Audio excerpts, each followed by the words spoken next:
স্কুলে এসেই গল্প দেওয়া বান্ধবী। কি রে আজকে স্কুলে আসতে এত দেরি হলো যে, কি ব্যাপার?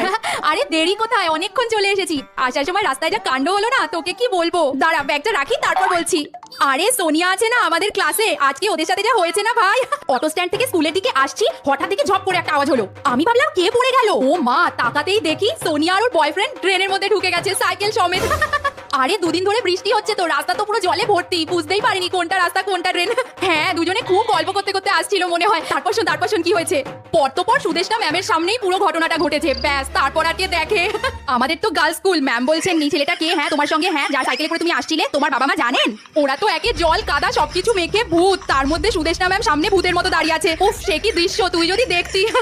হ্যাঁ ঠিক হয়েছে, পড়াশোনা একটু ভালো বলে কি ন্যাকামি করে বলতো। আজকে ম্যামের কাছে হেব্বি করে খেয়েছে, আমার তো হেব্বি লেগেছে। এই রিয়া, তোমার কি ব্যাপার? স্কুলে এসেই তুমি শুরু করে দিয়েছো না গল্প করা?